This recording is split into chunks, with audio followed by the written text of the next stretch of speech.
Level जमा लिया, चलिए ठीक है, कोई बात नहीं।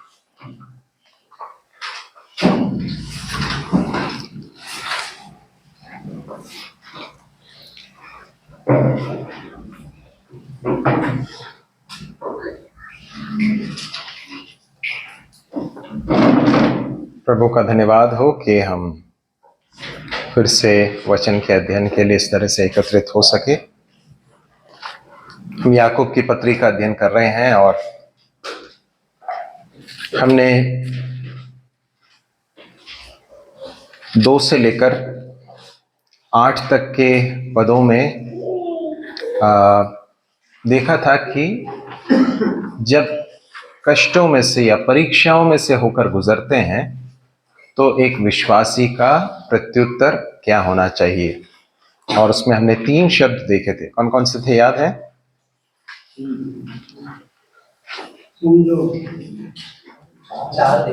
हाँ, 4 शब्द देखे थे। कौन कौन से थे? सबसे पहले तो समझो, फिर जानो, फिर करने दो, और फिर मांगो। अंग्रेजी में हमने देखा था count, no, let and ask. तो उसका जो चौथा शब्द है मांगो, उस पर आज हम गौर करेंगे और उसके बाद जैसे प्रभु हमें आगे अगुवाई दे वैसे हम आगे बढ़ेंगे। 5वें पद से लेकर 11 तक हम पढ़ लेंगे। 5 से लेकर 11 तक। पर यदि तुम में से किसी को बुद्धि की घटी हो तो परमेश्वर से मांगे, जो बिना उलाहना दिए सबको उदारता से देता है, और उसको दी जाएगी। पर विश्वास से मांगो और कुछ संदेह न करे, क्योंकि संदेह करने वाला समुद्र लहर के समान है, जो हवा से बहती और उछलती है। ऐसा मनुष्य यह न समझे कि मुझे प्रभु से कुछ मिलेगा। वह व्यक्ति दुचिता है और अपनी सारी बातों में चंचल है। दीन भाई अपने ऊंचे पद पर घमंड करे और धनवान अपनी नीच दशा पर, क्योंकि वह घास के फूल की नाई जाता रहेगा। क्योंकि सूर्य उदय होते ही कड़ी धूप पड़ती है और घास को सूखा देती है, और उसका फूल झड़ जाता है और उसकी शोभा जाती रहती है। उसी प्रकार धनवान के अपने मार्ग पर चलते चलते धूल में मिल जाएगा। काफी है। प्रभु का धन्यवाद हो। हमने 3 शब्द देख लिए। कौन कौन से थे? सबसे पहले तो जब परीक्षाएं आती हैं तो हमें उन परीक्षाओं को किस खाते में डालना है? किस खाते में डालना है? लाभ के खाते में डालना है, या लाभ होकर समझना है। समझने की जरूरत है, इसको काउंट करने की जरूरत है। इसके प्रति हमारा जो मनोभाव है वो क्या होना चाहिए, हमने इस बात को देखा था। दूसरा शब्द था जानो। इस बात को जानना जरूरी है कि परीक्षाओं का उद्देश्य क्या है ना? क्या है परीक्षाओं का उद्देश्य? परमेश्वर परीक्षाओं के द्वारा हमें बदल रहे हैं। कई बार हम परीक्षाओं को जब सामना करते हैं तो हम क्या चाहते हैं? परीक्षाएं चली जाएं, है ना? परीक्षाएं हट जाएं, समस्याएं हट जाएं, परेशानियां हट जाएं। क्यों क्यों चाहते हैं ऐसे? क्योंकि हमें अच्छा नहीं लगता। किसको अच्छा लगता है? परंतु परमेश्वर अपने लोगों के अंदर जिस परिवर्तन को लेकर आना चाहता है उसके लिए परमेश्वर एक बहुत अच्छे औजार का उपयोग करता है। वो औजार क्या है? परीक्षाएं या परेशानियां। प्रभु यीशु मसीह के कारण आने वाली, प्रभु यीशु मसीह के ऊपर विश्वास करने के द्वारा हमारे जीवन में जो तकलीफें परेशानियां आती हैं, उनको परमेश्वर हमारे जीवन में हमें बदलने के लिए करते हैं। और उसमें हमने देखा था क्या होता है, हमारा विश्वास परखा जा रहा है। हमने इस बात को देखा था कि विश्वास बहुत ही बहुमूल्य है, इसलिए उसको परखा जा रहा है, और हमारा जो भी विश्वास होगा वही बाहर निकल कर आएगा, दिखाई देगा। और हमने देखा इस सब का अंततः उद्देश्य क्या है कि धीरज उत्पन्न हो। और फिर हमने देखा था दूसरा शब्द क्या था? तीसरा शब्द कि धीरज को अपना काम पूरा करने दो, या दूसरे शब्दों में परमेश्वर जिस कार्य को हमारे जीवन में कर रहे हैं, इस प्रक्रिया में परमेश्वर के साथ सहयोग करना बहुत ही आवश्यक है, यदि हम चाहते हैं कि हम परफेक्शन या फिर परमेश्वर जिस डील डॉल में हमें बढ़ाना चाहता, मसीह के समान बनाना चाहता है, यदि उस ओर हमें बढ़ना है तो क्या जरूरी है? परमेश्वर जो कर रहा है उसके साथ सहयोग करना है। कई बार हम रेजिस्ट करते हैं, कई बार हम विरोध करते हैं। किस तरह से विरोध करते हैं? कई बार कुड़कुड़ाते हैं, परमेश्वर के विरुद्ध में कुड़कुड़ाते हैं, कई बार लोगों के विरुद्ध में कुड़कुड़ाते हैं, कई बार हम कड़वाहट से भर जाते हैं, कई बार हम अपने जीवन को बहुत लापरवाही में बिताने लगते हैं कि ठीक है, अब ऐसा ही है तो फिर ऐसा चलने दो। परंतु परमेश्वर का वचन हमें स्मरण दिलाता है कि हमें परमेश्वर के साथ सहयोग करना है। यदि एक कुम्हार जब उस मिट्टी से कुछ बनाना चाहता है, यदि वो मिट्टी अगर अच्छी तरह से उसके हाथ में, क्या बोलना चाहिए, फ्लेक्सिबल ना हो, तो क्या होगा? वो जिस पात्र को बनाना चाहता हो वैसा नहीं बन पाएगी ना। तो इसीलिए परमेश्वर हमें गढ़ना चाहता है, अपने पुत्र के समान बनाना चाहता है। तो बहुत जरूरी है कि हम इस सहयोग के साथ हम परमेश्वर के प्रभु से कहें, प्रभु आप जो मेरे जीवन में कर रहे हैं इसके लिए मैं अपने आप को सौंपता हूं। ये कहना आसान है, परंतु जब परीक्षाओं में से होकर गुजरते हैं तो कई बार हम ऐसा कर नहीं पाते हैं, है ना। बहुत अनुग्रह की जरूरत है कि प्रभु से हम कहें, प्रभु आप मेरे जीवन में जो करना चाहते हैं उसे करें। ऐसा कहने के लिए बहुत जरूरी, ये समझने के लिए हमारी आंखें खुलनी चाहिए कि परमेश्वर कुछ कर रहा है, तभी हम ऐसा रिस्पॉन्ड कर पाएंगे, है ना। प्रभु सहायता करें। 5वें पद में पढ़ते हैं, यदि तुम में से किसी को बुद्धि की घटी हो तो परमेश्वर से मांगे, जो बिना उलाहना दिए सबको उदारता से देता है और उसको दी जाएगी। चौथा शब्द है मांगे। सबसे पहली बात मांगना है ना। किससे मांगना है? परमेश्वर से मांगना है। जब परेशानियां आती हैं तो हमारा बहुत ही स्वाभाविक एक प्रत्युत्तर यह होता है कि हम परमेश्वर को छोड़ बाकी सारे रास्ते अपनाने के लिए पहले कोशिश करते हैं। हम ये देखते हैं कि हम अपनी ताकत से, अपनी बुद्धि से, अपने अनुभव से इस परेशानी को कैसे डील करें, है ना।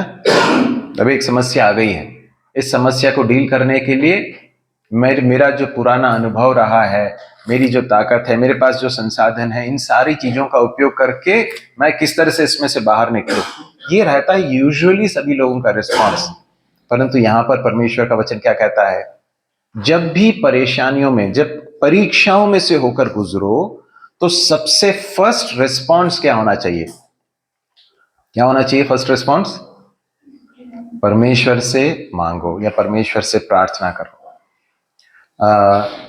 जब भी कोई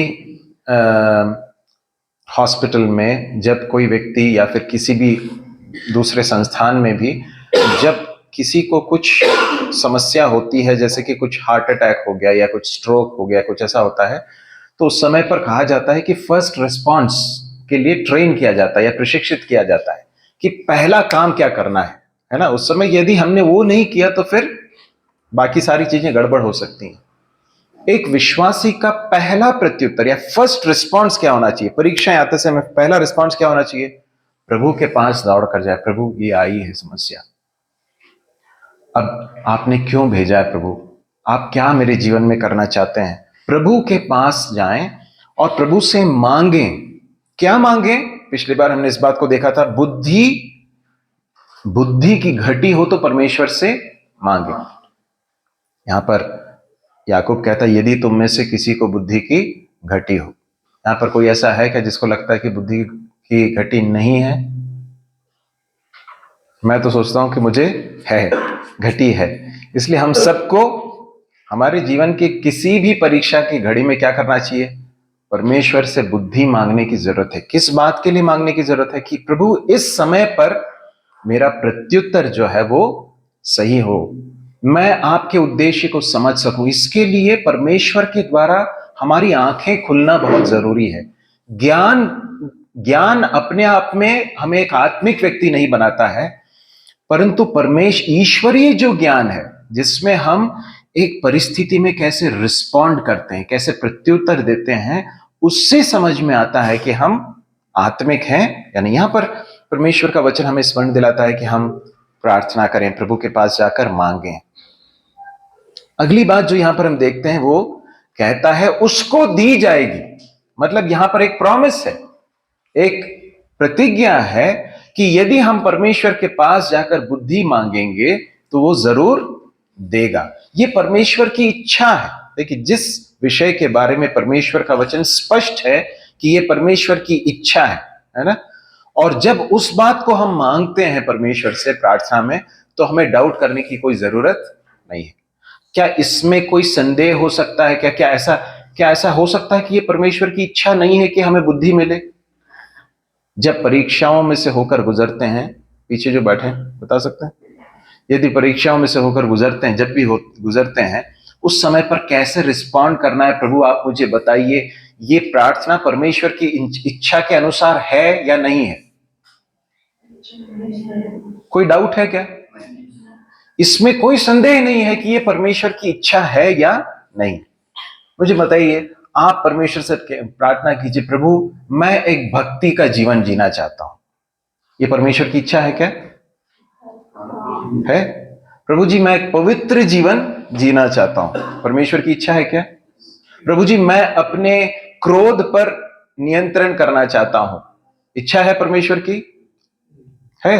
प्रभु जी मैं जब अपने समय का उपयोग करता हूं तो मैं उसे बुद्धिमानी के साथ उपयोग करना चाहता हूं, परमेश्वर की इच्छा है क्या? ये सब लिखा हुआ ना, बुद्धिमानी के साथ अपने अवसरों को बहुमूल्य। तो जहां जहां भी रिवील्ड विल है, जहां पर परमेश्वर की इच्छा जाहिर की गई है स्पष्ट रूप से, उसके विषय में जब हम प्रार्थना करते हैं तो हमें डाउट करने की कोई आवश्यकता है नहीं, क्योंकि ये परमेश्वर का रिवील्ड विल है। और जब हम प्रभु से मांगेंगे तो निश्चित रूप से वो हमें देगा, उसको दी जाएगी करके लिखा है। और क्या लिखा है देखिए, और लिखा है वो बिना उलाहना दिए देता है। या दूसरे शब्दों में, जब वो हम परमेश्वर के पास जाकर बुद्धि के लिए, प्रभु इस परिस्थिति में मेरा प्रत्युत्तर कैसा हो, प्रभु आपने क्यों भेजा है, आप मुझे समझाइए, प्रभु इसमें से मैं सही रीति से प्रत्युत्तर दे सकूं, इन सारी बातों के लिए जब हम प्रार्थना करते हैं, परमेश्वर का मनोभाव हमारी प्रार्थना के प्रति कैसा है? वो उलाहना नहीं देता। उलाहना का मतलब क्या है?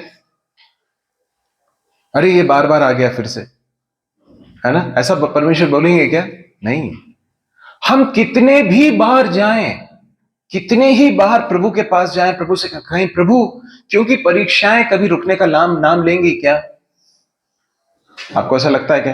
क्या लिखा है यहां पर पहले दूसरे पद में क्या लिखा है? मेरे भाइयों, जब तुम नाना प्रकार की परीक्षाओं में पड़ो तो इसको पूरे आनंद की बात है। ये क्या है नाना प्रकार? मतलब अलग अलग तरह की। देखिए, मसीह जीवन जो है ना, वो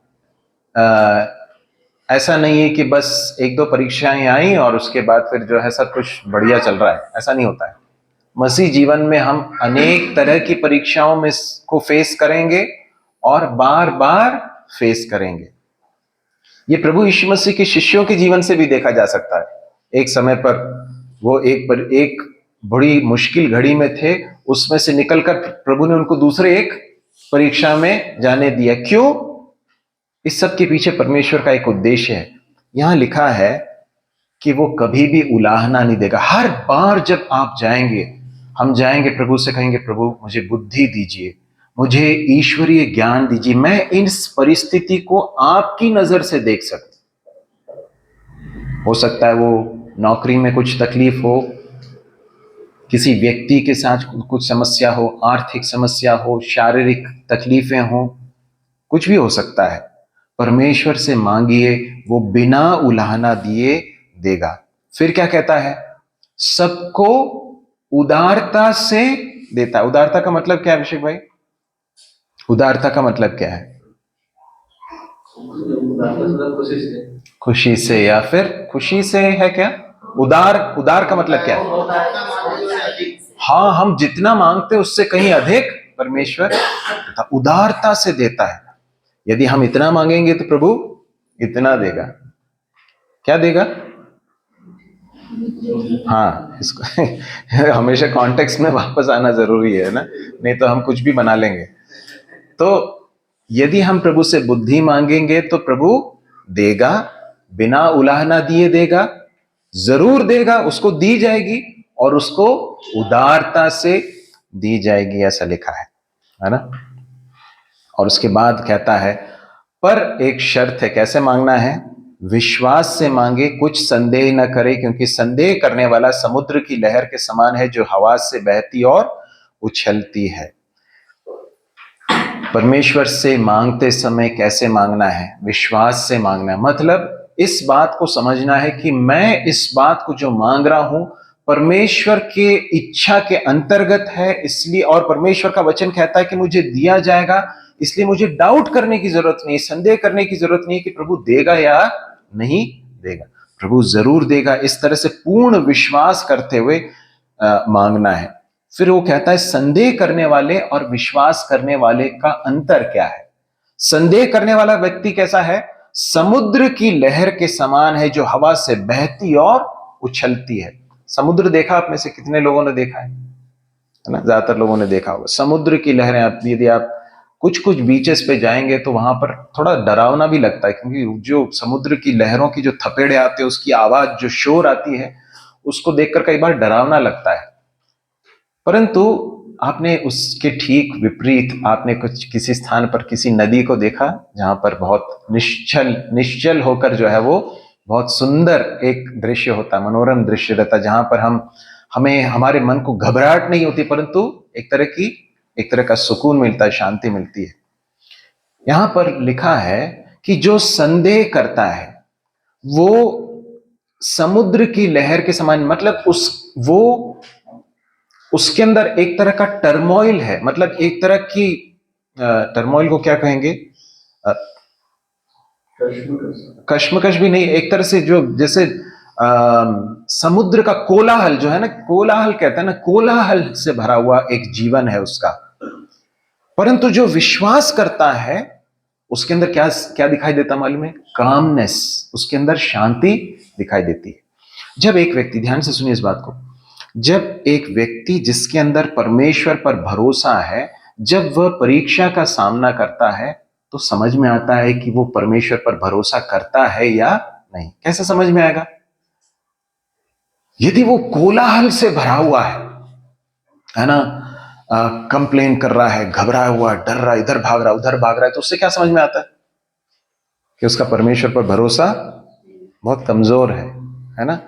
परंतु यदि कोई व्यक्ति है जो उस परीक्षा के समय में भी, परीक्षाओं के समय में भी बहुत काम है, या फिर काम मतलब अंग्रेजी वाला काम, मतलब जिसमें वो बहुत शांत है, घबराहट से भरा हुआ नहीं, परंतु उस परिस्थिति को बहुत आराम से, सुकून के साथ, चैन के साथ वो फेस कर रहा है, इससे समझ में आता है कि वो विश्वास करता है। बार क्या हुआ,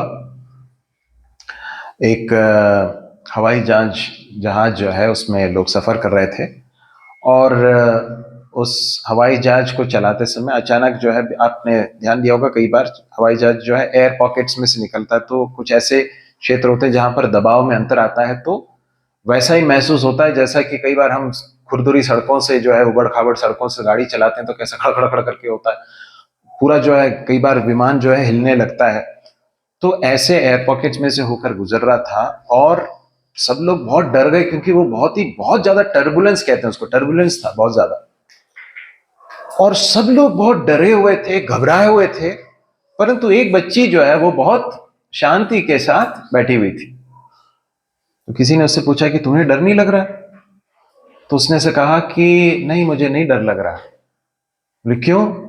तो उसने कहा कि जो विमान जो चला रहे हैं वो मेरे पिताजी हैं, मुझे मालूम है कि वो संभाल लेंगे, सब कुछ अच्छी तरह से कर लेंगे। तो कहने का अर्थ यह है कि यदि हमें इस बात का भरोसा है कि हमारा जीवन किसके हाथों में है, कौन है जिसने मेरे जीवन में इस परीक्षा को अनुमति दी है, यदि वो, उसे हम जानते हैं, उसके ऊपर पूर्ण भरोसा है, तो हमारा रिस्पॉन्स भी समुद्र के समान उछलने वाले एक अनुभव के समान नहीं होगा, परंतु उसमें एक कामनेस, उसमें एक सेरेनिटी या शांति होगी। इस बात को हम समझ सकते हैं। 7वां पद, ऐसा मनुष्य यह न समझे कि मुझे प्रभु से कुछ मिलेगा, वो व्यक्ति दुचित्ता है और अपनी सारी बातों में चंचल। दुचित्ता मतलब डबल माइंडेड, जिसका मन एक बात पर एकाग्र नहीं है। ठीक है, अब आगे बढ़ते हैं। तो हमने देखा परीक्षाएं, है ना। दूसरे पद में जो याकूब है वो बता रहा है, जब तुम नाना प्रकार की परीक्षाओं में पड़ो, परीक्षाएं क्या क्या हो सकती हैं, बता सकते हैं क्या क्या हो सकता है? थोड़े उदाहरण देंगे क्या?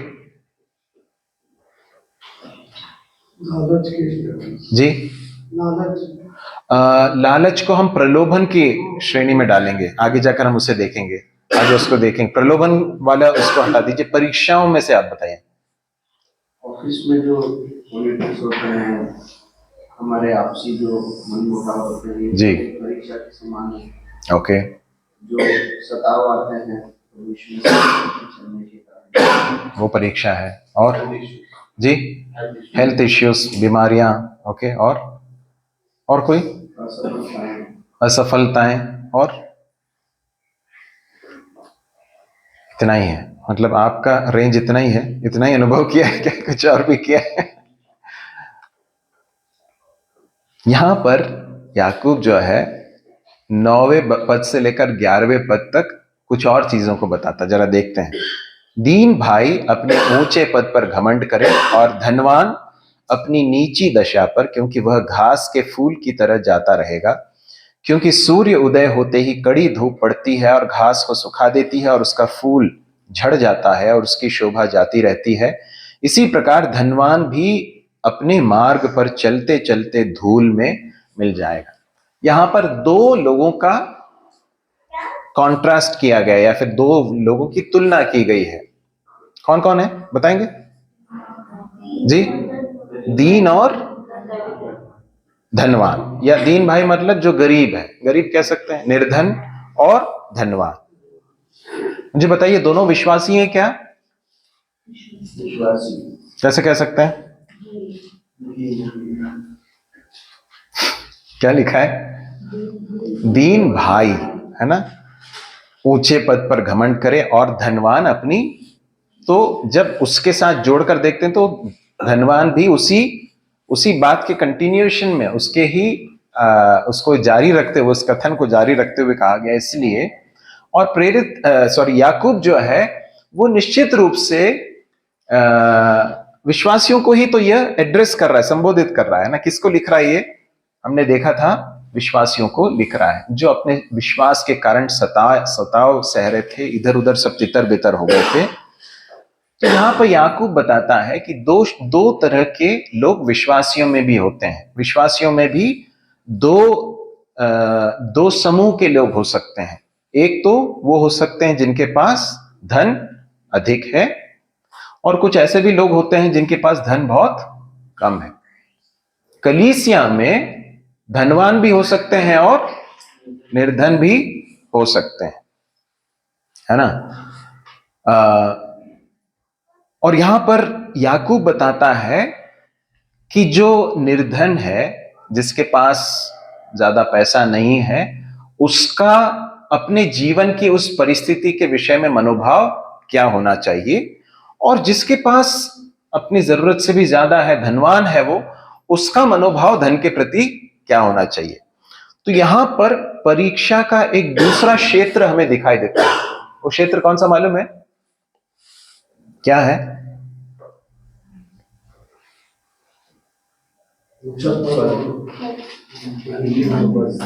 क्या आप में से जितनों का विवाह हुआ है और विवाह में जो प्रतिज्ञाएं की जाती हैं, उसमें एक बात जो कही जाती है, क्या कही जाती है? धनता बोलते हैं क्या? नहीं ना, निर्धनता में और बहुतायत में, या फिर है ना, इन जी दुख में और सुख में, है ना। तो उसमें निर्धनता, poverty as well as in prosperity. तो कई बार हमको लगता है कि जब निर्धनता होती है या फिर जब धन की कमी होती है तो ये एक बड़ी परीक्षा का समय है। सही है, मानते हैं आप? हमारे विश्वास की परख होती है जब हम इस परीक्षा में से होकर गुजरते हैं। कौन सी परीक्षा? जिसमें हमारे पास धन का अभाव है। अच्छा, मुझे बताइए, विश्वासियों को कभी धन का अभाव हो सकता है क्या? हो सकता है। कैसे कह सकते हैं? कई लोग तो कहते हैं नहीं, परमेश्वर ने कहा मैं तुम्हें पूंछ नहीं सिर बनाऊंगा, और तुम्हारे जो तुम आओगे जाओगे, तुम घर में रहोगे बाहर रहोगे, सब तुम्हें आशीषित करूंगा। ऐसे सब लोग कई कहते हैं। कैसे कह सकते हैं कि विश्वासियों को भी अभाव हो सकता है? जी अंकल अपना खुद का अनुभव बता रहे हैं। जी कैसे कह सकते हैं? सबसे बड़ी चीज यह है कि जिसके पीछे हम चल रहे हैं उसने खुद कैसा जीवन जिया? अभाव का जीवन जिया। उसने बहुत ही एक निर्धन परिवार में जन्म लिया। उसका जीवन ही बहुत ही सरल और साधारण, एक बहुत ही एक सिंपल लाइफ रहा है। वो एक चीज है। और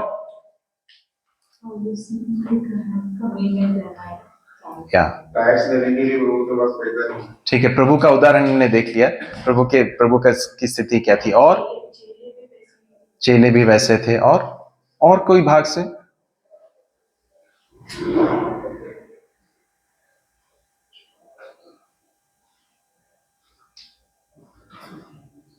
कैसे कह सकते हैं? क्या परमेश्वर का वचन बताता है कैसा हो सकता है?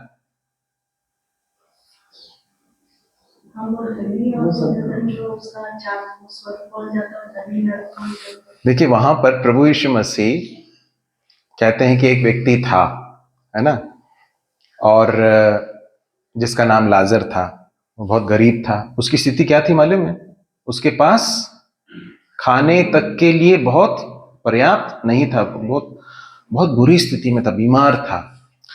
मेरे प्रिय भाइयों बहनों, विश्वासियों के जीवन में भी धन का अभाव आ सकता है और बहुत गंभीर तरीके से आ सकता है ना।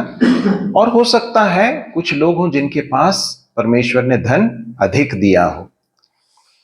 जब हम इन दोनों अनुभवों को देखते हैं, दोनों ही अनुभव हमारे जीवन में परीक्षा की घड़ी है।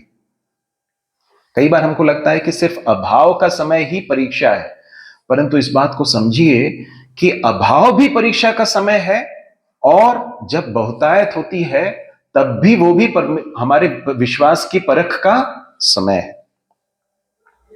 एक भाग जरा जल्दी से पढ़ लीजिए, अय्यूब की पुस्तक 2 अध्याय उसका 9वां पद। अय्यूब 2:9। तब उसकी स्त्री उससे कहने लगी, क्या तू अब भी अपनी खराई पर बना है? परमेश्वर की निंदा कर, और चाहे मर जाए तो मर जाए। कौन कह रहा है? अय्यूब की पत्नी कह रही है। क्यों ऐसा कह रही है? क्यों कह रही है?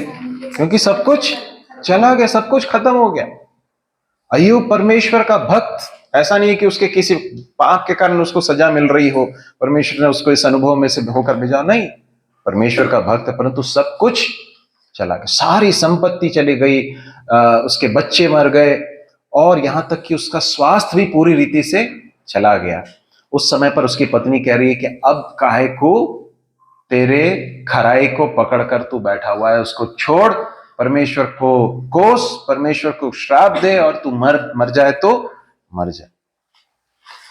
तो ये एक रिस्पॉन्स हो सकता है जब एक व्यक्ति धन के अभाव में से होकर गुजरे, तो उसका प्रत्युत्तर इस तरह से हो सकता है कि वो परमेश्वर को कोसने लगे, या परमेश्वर से कहे कि प्रभु तूने मेरे जीवन में ऐसा अनुभव क्यों दिया है ना?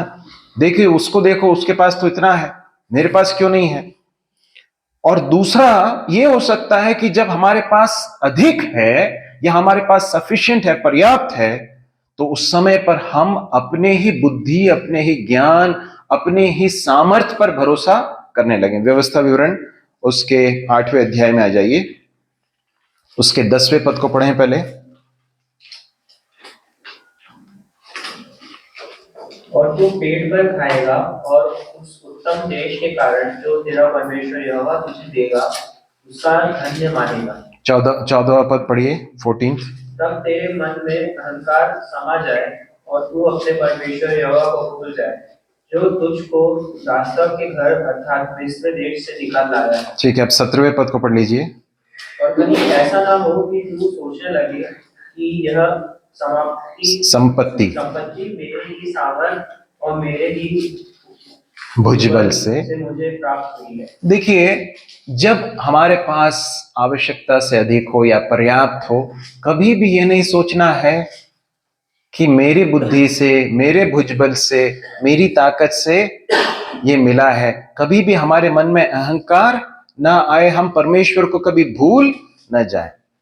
दोनों ही जो अवस्थाएं हैं, धन का अभाव और धन का की बहुतायत, दोनों ही अनुभव जो है हमारे विश्वास की परीक्षा का समय है। तब यहां पर याकूब कहता है कि हमारा प्रत्युत्तर क्या होना चाहिए। वापस आ जाएं, याकूब 1:9 से लेकर 11 तक जल्दी से पढ़ें।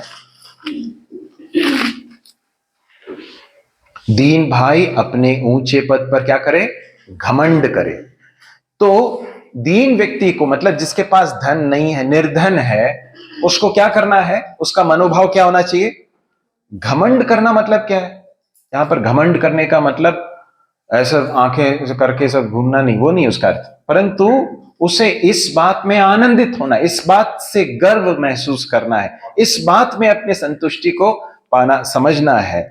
आगे जाकर हम देखेंगे क्या। और धनवान को क्या करना है? उसको भी घमंड करना है, या फिर उसको भी इस बात में ग्लोरी करना है। अंग्रेजी में जो शब्द है वो है ग्लोरी, या आनंदित होना है ना। ये शब्द थोड़ा सा शायद और बेहतर होगा समझने के लिए। निर्धन को भी आनंदित होना है और धनवान को भी आनंदित होना है। अब आप कहेंगे कि धनवान तो आनंदित हो सकता है, परंतु निर्धन काहे को है?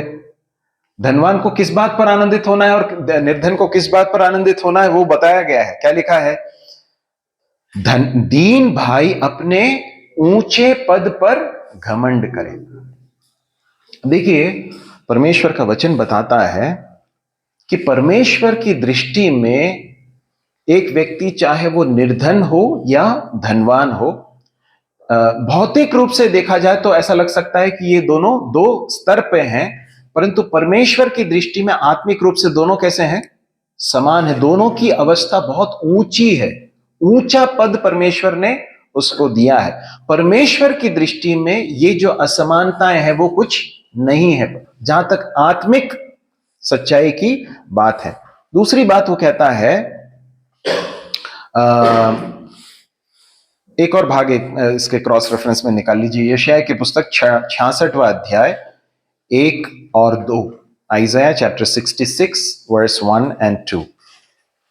यहोवा यूं कहता है, आकाश मेरा सिंहासन और पृथ्वी मेरे चरणों की चौकी है। तो मेरे लिए कैसा भवन बनाओगे और मेरे विश्राम का कौन सा स्थान होगा? यहोवा की यह वाणी है, ये सब वस्तुएं मेरे ही हाथ की बनाई हुई है, इसलिए ये सब मेरी ही है।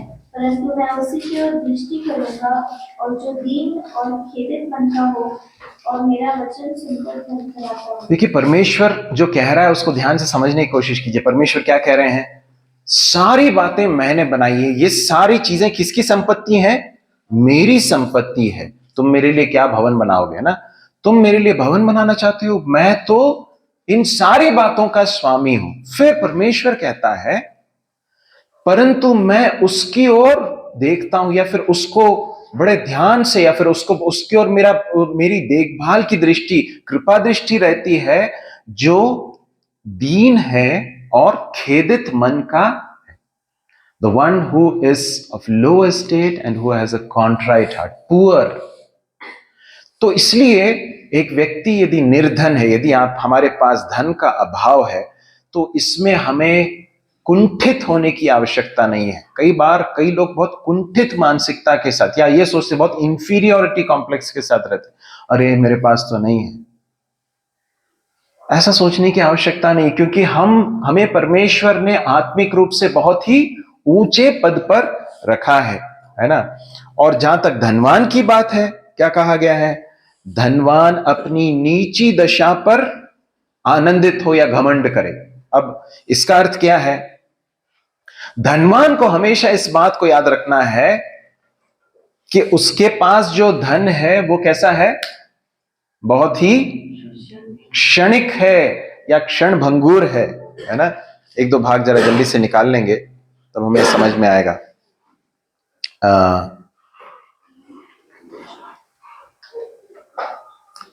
नीति वचन 23वां अध्याय उसका 4 और 5। नीति वचन 23वां अध्याय 4 और 5।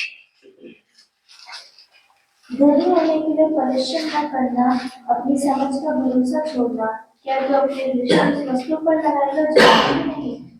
वह उड़ान पक्षी के समान पंख लगाकर निसंदेह आकाश को उड़ा जाता है। हाँ, धन के बारे में लिखा है कि वो उकाब के समान पंख लगाकर उड़ जाता है। इसका मतलब यह है कि आज है तो कोई गारंटी नहीं है कि कल होगी। हो सकता है क्या? कोई जरूरी नहीं है हो। अब अय्यूब का ही जीवन हमारे लिए बहुत बड़ा एक उदाहरण है कि यदि आज बहुत धनवान है तो कल सबसे निर्धन व्यक्ति भी हो सकते हैं। इसलिए धन के प्रति मनोभाव कैसा होना चाहिए एक धनवान व्यक्ति का? कैसा होना चाहिए? यह समझना है कि मेरे पास ये जो है ये बहुत ही क्षणिक चीज है, मेरा भरोसा इस पर नहीं होना चाहिए। एक और भाग निकाल लीजिए, पहला तीमुथियुस 6:17। पहला तीमुथियुस 6:17। इस संसार के धनवानों को आज्ञा दे कि वे अभिमानी ना हो और चंचल धन पर आशा ना रखे, परंतु परमेश्वर पर जो हमारे सुख के लिए सब कुछ बहुतायत से देता है। यहाँ पर फिर जो है पौलुस कहता है कि धनवानों को निर्देश दे, सिखा।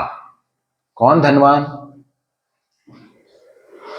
संसार के धनवानों को जाके सिखाना है क्या? कलीसिया की बात की जा रही, जो विश्वासी हैं उनमें जो धनवान है उनको सिखा, उनको स्मरण दिला, उनको चिता क्या कि चंचल धन पर भरोसा ना करें।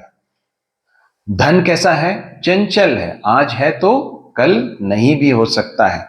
उस पर भरोसा करें जो देता है, धन पर भरोसा ना रखें। इस बात को परमेश्वर का वचन स्मरण दिलाता है। तो पहली चीज यह है धनवानों को अपनी नीची दशा पर यह समझना है कि मेरे पास है तो ये कल जा सकता है, इसलिए मेरा भरोसा इस पर नहीं होना चाहिए। दूसरी बात, धनवान को हमेशा याद रखना है कि मेरा जीवन भी उतना ही क्या है? क्षणभंगुर है। क्या लिखा है वहां पर? धनवान अपनी नीचे दशा पर, क्योंकि वह मतलब उसका धन नहीं, धन तो है ही, वह घास के फूल की तरह जाता रहेगा। सूर्य उदय होते ही कड़ी धूप पड़ती है, घास को सुखा देती है, उसका फूल झड़ जाता, उसकी शोभा जाती रहती है। इसी प्रकार धनवान भी अपने मार्ग पर चलते चलते धूल में मिल जाएगा। या दूसरे शब्दों में, जीवन अपने आप में कैसा है? बहुत ही क्षणभंगुर, बहुत ही क्षणिक है। इसलिए कभी यह नहीं सोचना है कि हाँ मेरे पास बहुत है इसलिए जो है मैं बहुत अहंकार से भर जाऊं। ऐसा कभी नहीं सोचना है, इस बात को याद रखना है। एक और बात जो मेरे मन में आ रही थी वो यह है, हम विश्वासियों की बात कर रहे हैं ना, विश्वासियों और अविश्वासियों में प्रमुख अंतर क्या है? एक का उद्धार हुआ है, दूसरे का उद्धार नहीं हुआ है। और ये उद्धार जो हमें मिला है वो कैसे मिला है? सेंतमेत मिला है। ये हमें परमेश्वर के अनुग्रह से मिला। इसमें क्या धनी और निर्धन का कोई परमेश्वर ने फेर किया है क्या? नहीं। जब उद्धार की बात आती है तो परमेश्वर एक गरीब से गरीब व्यक्ति और अमीर से अमीर व्यक्ति को क्या कर देता है? एक ही दशा में ले आता। बोलता है कि यदि उद्धार चाहिए तो क्या करना होगा? इस बात को मानना होगा कि तुम पापी हो और प्रभु यीशु मसीह तुम्हारे लिए कलवरी के क्रूस पर मारे गए। तुम्हारा धन तुम्हें उद्धार नहीं दिला सकता है। कुछ भाग हैं जो आप नोट कर सकते हैं, अभी हमारे पास पढ़ने के लिए समय नहीं है। भजन 49 उसका 6 से लेकर 9, 13 से लेकर 20, Psalm 49 verse 6 to 9, verse 13 to 20।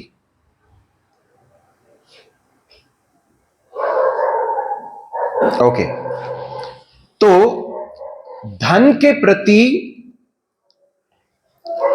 हमारा जो मनोभाव है वो बहुत महत्वपूर्ण है। हमारे पास धन है या नहीं है, हमारे पास कम है या ज्यादा है, सफिशिएंट है, परंतु उसके प्रति हमारा मनोभाव जो है वो बहुत बहुत महत्वपूर्ण है। एक भाग जरा जल्दी से पढ़ लीजिए, फिलिपियों 4 अध्याय 11 से लेकर 13। फिलिपियों 4 का 11 से लेकर 13। यह नहीं कि मैं अपनी घटी के कारण ये करता हूँ, क्योंकि मैंने ये सीखा है कि जिस दशा में हो उसी में संतोष करूँ।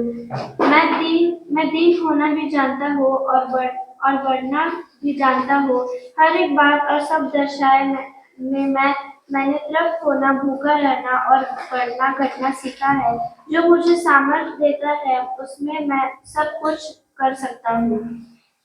पौलुस अपने जीवन के अनुभव से बताता, मेरे जीवन में ये दोनों अनुभव आए हैं, आते हैं। कौन कौन से? कौन कौन से? अभाव का भी समय और बहुतायत का समय, और परमेश्वर के अनुग्रह से मैं सब कुछ कर सकता हूं। क्या कर सकता हूं? संतुष्ट रह सकता हूं, भले मेरे पास कम हो या ज्यादा हो। यदि कम है तो किसी तरह से जो है हाथ पैर मार कर जो है किसी तरह से जो है गलत रास्ते अपना कर भी जो है मुझे किसी तरह से कुछ पाना है, ये सोचना, ये जो दृष्टिकोण है, गलत है।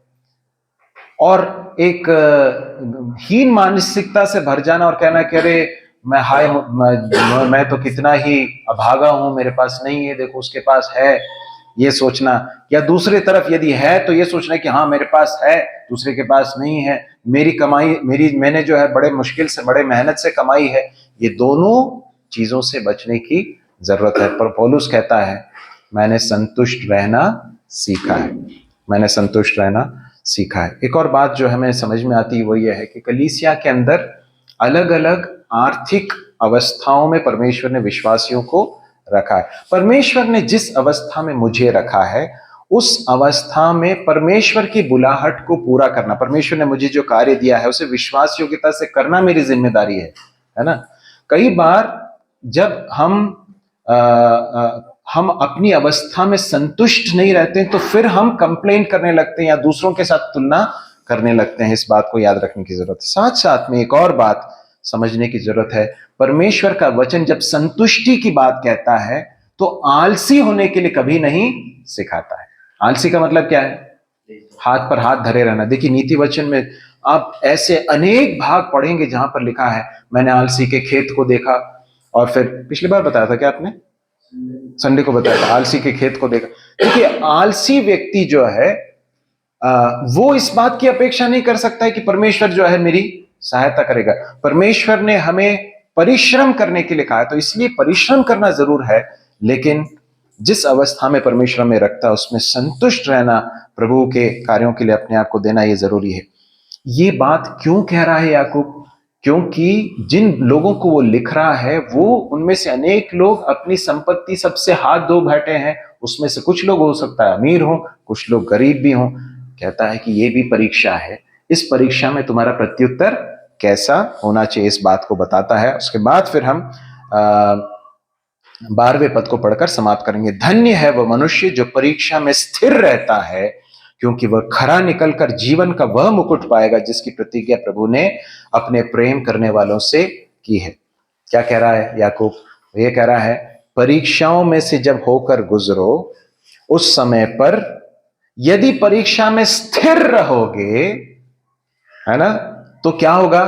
खरे निकलोगे, और खरे निकलकर क्या पाओगे? जीवन का मुकुट, परमेश्वर से एक प्रतिफल मिलेगा। ऑटोमेटिकली मिल जाएगा क्या? सिर्फ इसलिए कि परीक्षाओं में से होकर गुजर रहे हैं मुकुट मिलेगा क्या? नहीं। जीवन का मुकुट किसको मिलेगा? जो परीक्षा में स्थिर रहता है, जो परीक्षा को विश्वास के साथ सामना करता है। परीक्षाएं चाहे वो बीमारी की हो, परीक्षाएं चाहे वो आर्थिक तंगी की हो या बहुतायत की हो, है ना, सताव हो, लोगों के साथ के संबंध में तकलीफें हो, किसी भी तरह की परीक्षा क्यों ना हो, जब उस परीक्षा में मेरा प्रत्युत्तर, है ना, अंग्रेजी में लिखा है when he is approved, इसका मतलब क्या? अप्रूवल का मतलब क्या है?